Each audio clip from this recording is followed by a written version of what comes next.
Hey guys, this is Daniel Cutright, host of the Winning Mentality podcast. Just wanted to take a minute before we get into the show today and say thank you to all of the listeners, your continual support.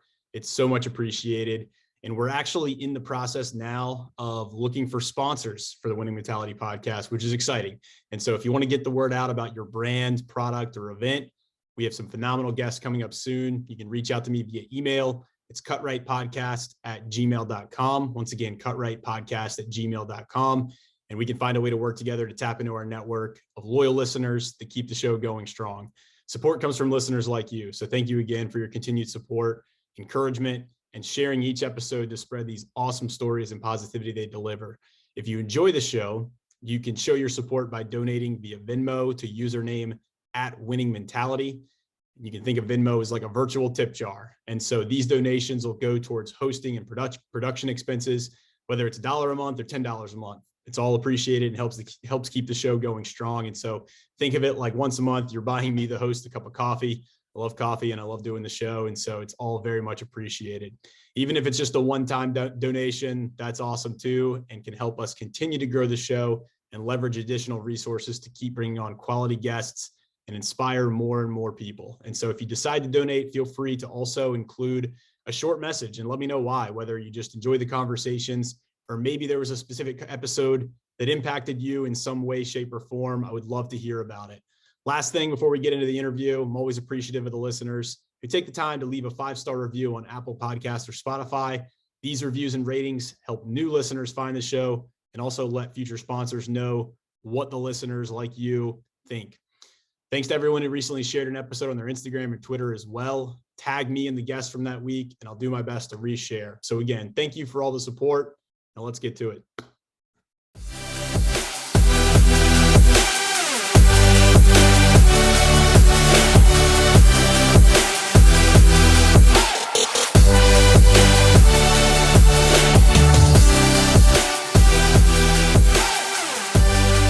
Hello and welcome to today's episode of Winning Mentality. Welcome back to the show. My name is Daniel Cutright, and I know I get excited for all of these conversations, but I am extra excited today for this conversation. I know a lot of the people listening, people from all different backgrounds. Maybe you're coming from a background where you already have a business. Maybe your business is a little bit flat. You're looking for some new ideas.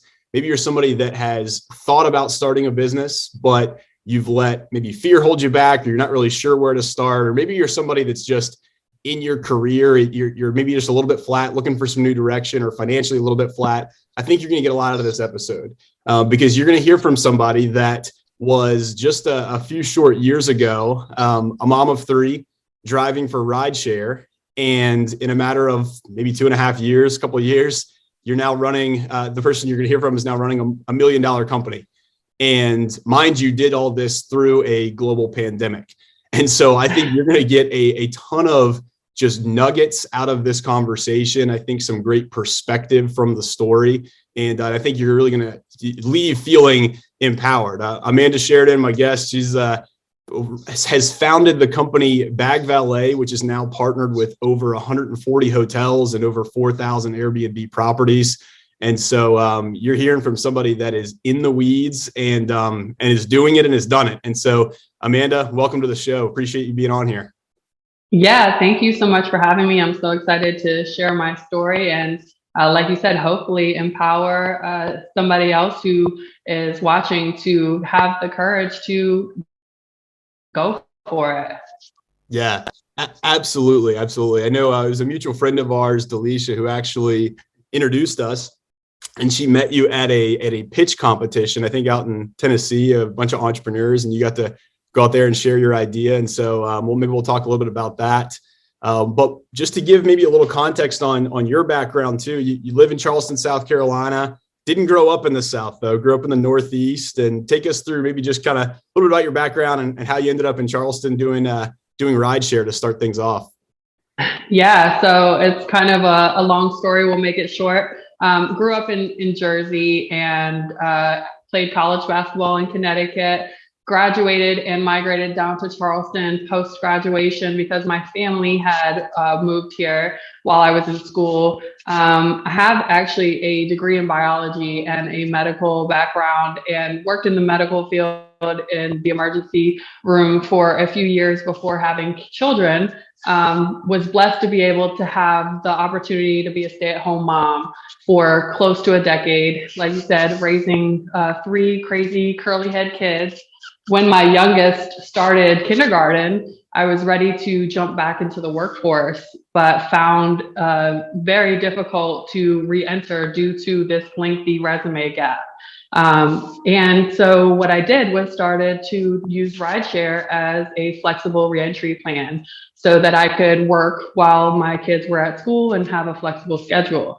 And it was during my experience as a rideshare driver in Charleston, driving tourists from place to place, that I had this idea for BagValet. And the idea really didn't necessarily even come out of, like, you weren't the person that was necessarily looking to start a business. It wasn't like this was your lifelong goal or dream or aspiration, right? It was more out of just kind of a need that you saw in the marketplace. Is that, or even a frustration? Is that right? Exactly. Yeah. If you would have ever asked me, even 5 years ago, would I consider myself a businesswoman or ever owning a business, I would have laughed. I would have never considered myself the type to run a business. But yes, you're right. I observed the need for a luggage storage service based on my experience as a rideshare driver. And what was happening was I would constantly get groups of riders who would load up all of their stuff in my car to only go around the corner to brunch or to get on a tour. So here I was spending upwards of 30 minutes per rider, loading all of their stuff, just making a short 10-minute drive, unloading all their stuff to make a measly $3 minimum fare. Oh. So out of frustration, I think it really kind of had my thought process going of, there's got to be something better than this. This is, very frustrating to constantly have this happening. And I was laying in bed one night and literally had a light bulb moment where I thought to myself, why not give them a place to store the luggage? They're obviously in need of, accessible, safe, secure place for their belongings during that gap time between when they're checking out of their, Airbnb and when they have a later, 6 p.m. flight. So that's really where the idea was born, just basically seeing a niche and seeing it enough where I knew that there had to be a solution for these folks that were experiencing this. And so, okay, so you had this idea. You were kind of, I think you told me before in our conversation, you're kind of just laying in bed at night. You had this idea. Was it when you had this, was it like immediately the next day, get up and start executing, or was there more of kind of this period of maybe like doing some market research and like trying to understand how to best approach this? Well, definitely. I mean, I immediately jumped out of bed that night and I started researching on Google, where can I put my luggage in Charleston, luggage storage Charleston, and there was really no options, no results for any of these searches that I was implementing.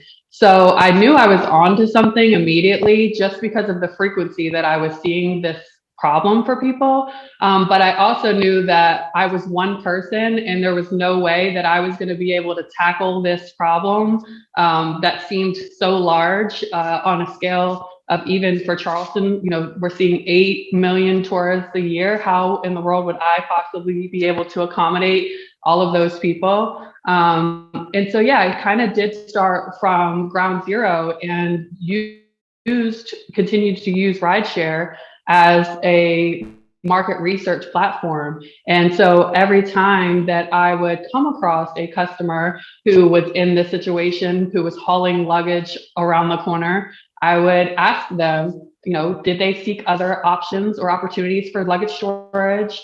Would they, be comfortable with a mobile concept? What price point might they consider paying for a service like this? What, safety concerns would they possibly have? And really kind of using the feedback from my direct customer market to mold this small business plan. And so I did that for about 6 months before I was convinced that I was going to have a possibility of really being successful in this. And so after that, it was kind of like, okay, we're seeing it enough.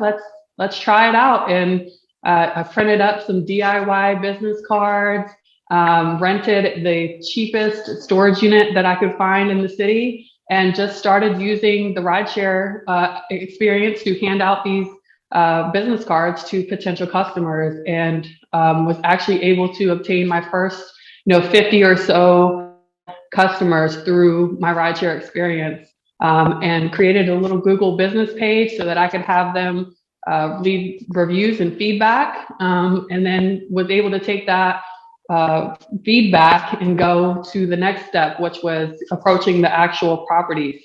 I was going to the same house, 2 or 3 times a week. And so I took the reviews and went to the property management team and said, hey, here's who I am. Here's what I'm doing. I'm already servicing this property. Here's some of my reviews. Let's work together. And that way you can tell all of your guests about me, instead of me trying to find your guests through rideshare. So that's kind of where it all began. And we officially launched in late 2019. That's awesome. A couple things you said there, and I think a lot of people almost kind of forget this step, but that market research step on the front end is so important when you're thinking about a new business idea. I think sometimes people they get the idea and then they go, and then there was a lot of hurdles that maybe they didn't think through, but you actually collecting that feedback is such a crucial step. And then the other piece that I love there, and I kind of got this vibe when we were talking before too, but you seem really good at just networking and kind of promoting yourself, and not even being afraid of almost like the cold call or just talking about your business to different people. But I think what you said about the reviews too, I was listening to another podcast recently, and they talked about the biggest reason someone will buy from you. 62% of Americans said the biggest reason they'll buy from somebody is third-party reviews. And so in collecting those reviews and then taking them and showing them to different folks in those conversations, that is so huge. So I think if people are listening and they're thinking, okay, how do I grow a brand? It's like you have such easy access. Your current customers, if you can collect those third-party reviews and then use them, that's people are gonna trust that more than what your degree is or whatever background you have or anything like that. That's awesome. No, I 100% agree. I think reviews are a huge catalyst for our growth, especially, in a market where we're really doing a concept that most people have never heard of. So a lot of times, I would approach people and trying to convince them what I was doing, and they'd look at me with, the side eye and kind of give me you're doing what? You're storing people's bags, and, I got a lot of doubt from people because of the uncertainty of, how does the logistics work? And what if you don't bring my customer's stuff back, and all of those things. So I think the reviews are definitely important to negate all of those doubts from people, to be able to show, look, these people are using this service and they love it. And, now to this date, I think we have acquired over 300 5-star reviews on Google. That's amazing. And so how exactly does it work, right? Like somebody, how do they, I guess, start to finish, they hand off their luggage, and then is it delivered to them at a certain spot, or kind of walk us through that? Yeah, of course. So we try to make it as convenient as possible, and it's literally curbside to curbside service. So for example, if you're staying in an Airbnb and you have to check out at 11, you would schedule a pickup at your property. We would come to you curbside. We secure all of your belongings with our tamper-proof seals. We then transport all of your things to our climate controlled facility where it's stored for as long as you need. And then we do give you the option to have it delivered back at a pre-designated time and location. So most people opt to meet their bags directly at the airport.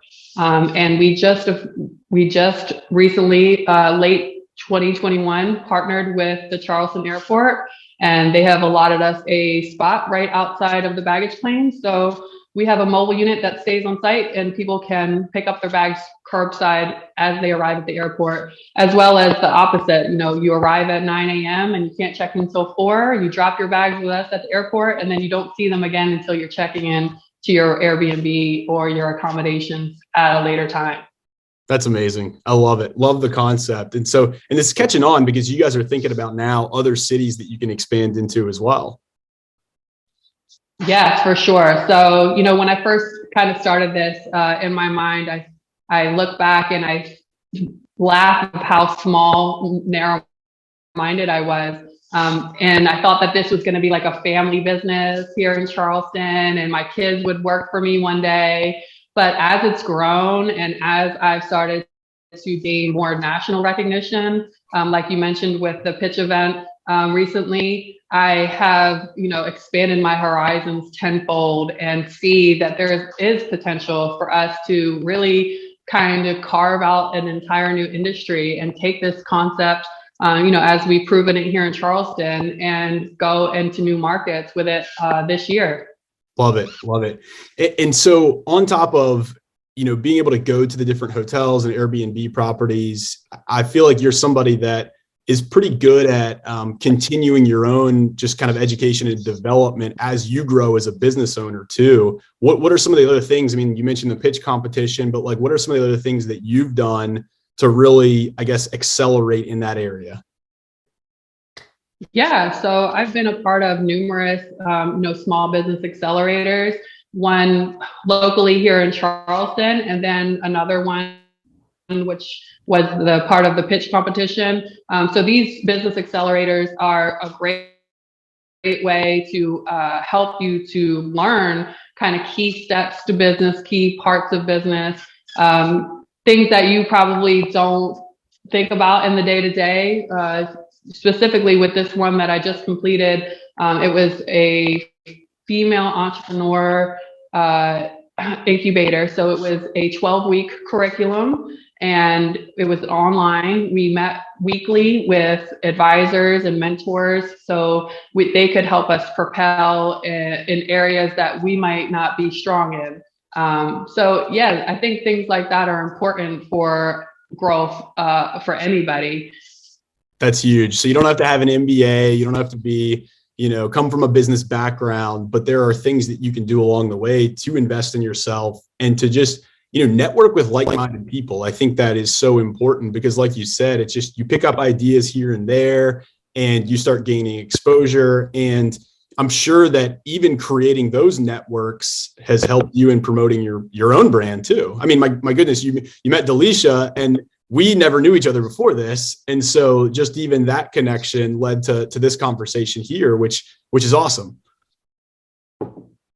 Yeah, 100%. Definitely. I feel like connections and networking is a very underutilized part of business growth. I think a lot of companies these days think that it's more important to, throw a bunch of money into marketing and this and that. But I've really found it very key to establish these, interwoven connections, even with people that are outside of my industry. Because like you said, you never know who knows who and how those connections can help to be a catalyst in your growth. That's huge. I referenced this at the start of the show and I want to come back to it too, but you founded the company in 2019, correct? And so you got started and then fast forward to March 2020 and we have a global pandemic that you're in an industry, leisure, tourism, travel, that got basically completely shut down. But yet 2.5 years, your company went from basically start to $1 million company. What was that like? I mean, did you grow steady through that? Or was it kind of this period of, you had to pump the brakes and rethink some things? How did you navigate that? Because that completely rocked a lot of people in that industry. Yeah, no, 100%. That was probably the hardest thing I've ever experienced in my entire life. I was in a position where we were so looking forward to a tremendous, tourism season in 2020. we were just kind of starting to garner some brand awareness here locally in Charleston. People were catching on to this new cool service. We were onboarding, new partners and stuff. And when all of that happened, it was like a light switch and everything shut off, instantly. And I went from, trying to onboard new employees to furloughing my entire staff and, homeschooling my 3 kids and being, on unemployment myself in an instant. And I really had to take a step back and reflect. I had 2 options. It was a sink or a swim moment. I could either give up, everything that I had kind of already put into fruition and motion over the last, 12 months before that, and go back to, healthcare and, getting a normal job and that kind of thing. Or I can swim and, put my head down and keep paddling until, I ride the storm out.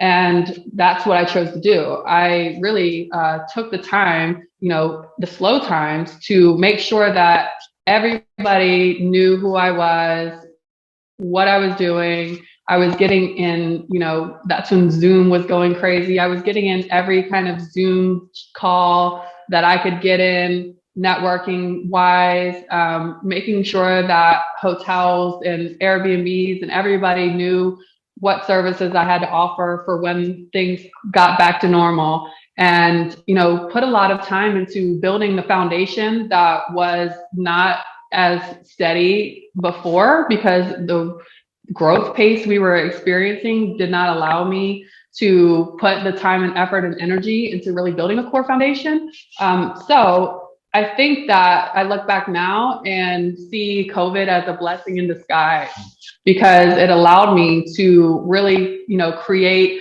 a solid business model and dive deep into these B2B partnerships. And all of that ended up paying off in 2021 as we had a great rebound recovery year, because of our due diligence and, obtaining those vital partnerships. And so we were able to see 400 times the revenue that we saw pre-COVID in 2021. Wow, that's amazing. I love the mindset there, because in business, it's never going to be, I think people a lot of times they think it's like a job where it's just going to be like linear, right? And it's like, you're going to have a lot more ebbs and flows. And there's 2 schools of thought, 2 ways you could approach this.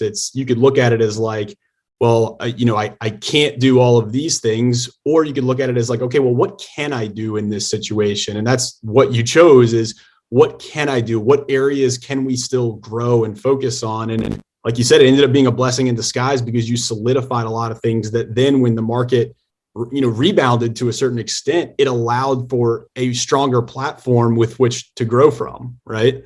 100%. Yeah, that's so awesome. So, in kind of looking forward, where do you see the company growing now? I know we talked about expanding into different states. What are you excited about, I guess, with the BagValet moving forward?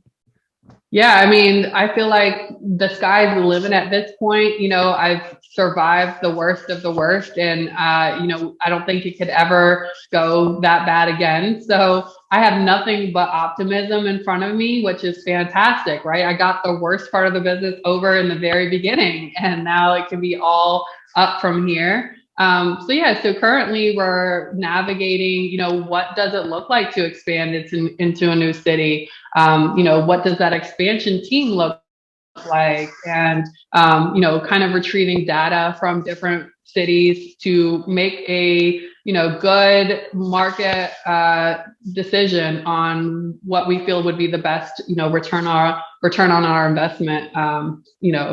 What city would be the best strategically for us to navigate to next. It's so awesome. And I want to make a note for people listening too, because I think, if somebody is in that entrepreneurial mode, it's so often appropriate to look to somebody else, even if they're not in the exact same industry, but somebody that's been in it for a year or 2 years, because it's all of the ideas and challenges and things that they're going through are still very fresh. And Amanda, that's where you are right now. You're in the trenches of building this and a lot of these ideas. And so I think, it's so important to kind of really listen to this, not just from it's a cool story standpoint, but listen to it from a standpoint of like, okay, what were some of those challenges that she overcame? Like, what were some of the key areas that made her business grow?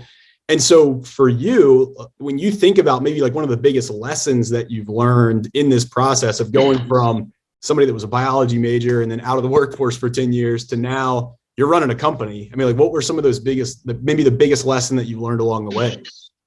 Yeah, that's a great question. I feel like the best answer to this is the belief in yourself is probably the most vital. As I said before, there was a lot of doubt when I first started kind of introducing this concept and kind of talking to friends and family about it. And hey, I have this idea, and what do you guys think about this? And a lot of people doubted it. And a lot of people, told me nobody would ever pay for luggage storage. Nobody would use that. How can you hire trusted people? What if somebody drives off with the luggage? I mean, there was a bunch of naysaying and a bunch of, just doubt. And I knew in my heart that I saw the need for it, and I was going to do whatever it was going to take to kind of figure out how to solve that problem for these people.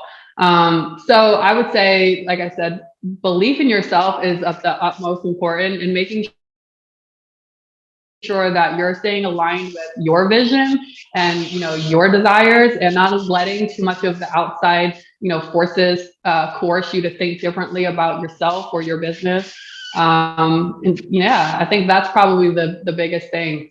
I love it. I love it. Yeah. Two quotes that kind of came to mind when you're saying all that is, nobody ever erected a statue for a critic, number one, and you can't expect somebody to understand your path if they haven't been given your vision. And I think being able to just remember, like, this was your idea. Like, there's always going to be naysayers when you step outside of what's normal. It's like the crab in the bucket, right? And I think a lot of times when you choose to do something that is, different from society or different from the normal, this is what society told me I'm supposed to be, it makes other people uncomfortable. And a lot of times it's just their unwillingness to pursue something outside of the norm. And so the crab in the bucket, they're going to try to pull you back down a lot of times. But no, I love that. I mean, just believing in yourself, being convicted and knowing that it's a good idea, and just the willingness to go for it. I think sometimes too, people are so afraid to go for something, but here's the thing. It's like, even if you fall flat on your face, the worst you do is break even, right? Like, you still can get back up and try other things. And you learn so much from those experiences too. So that is absolutely fantastic. Well, any kind of, like, I guess maybe parting thoughts, or if you were to give somebody one tip, like outside of maybe just, I know you said belief in yourself, but like one tip for somebody that's just getting started and maybe their entrepreneurial endeavors or, that sort of thing. Yeah. I mean, I think you hit the nail on the head when you said just get started. And that's the hardest part. If you, can see a potential of, a future in whatever you're passionate about, just get started. And, as long as you can convince yourself to take that first leap of faith, it should be, straight shot from there. As long as you keep maintaining belief in yourself and, focus on your agenda, getting started is the hardest part. And that's really what keeps most people from being an employer versus an employee. You have to take the steps, and taking the first one is always the most difficult. But if you can do it, it will be nothing but, good from there. Love it. So awesome. So Amanda, how can people find out more about BagValet, about what you're doing? Do you guys have social media? What's kind of the best way to follow along? Yeah, definitely can follow us on Instagram at Charleston BagValet. You can look us up. Our website is www.charlestonbagvalet.com. And yeah, we love your support, and keep an eye on us as we continue to trudge forward and create a unheard of industry for travelers in the future. Amazing. Love it. Love the conversation, guys. If you're listening, share the show. This was awesome. Leave us a review. We talked about reviews, right? So that's what makes this thing grow. And certainly if you found value in it, share, leave a review for us. And Amanda, we really appreciate your time today. Appreciate you being on, and wishing you the best of luck moving forward. Great. Thank you so much. It was a great time and appreciate you having me. And I look forward to catching up with you soon. Absolutely. Thanks so much. Let me know if there's ever anything I can do for you. Always happy to do it. All right. Have a great rest of your day. All right. You as well. Take care.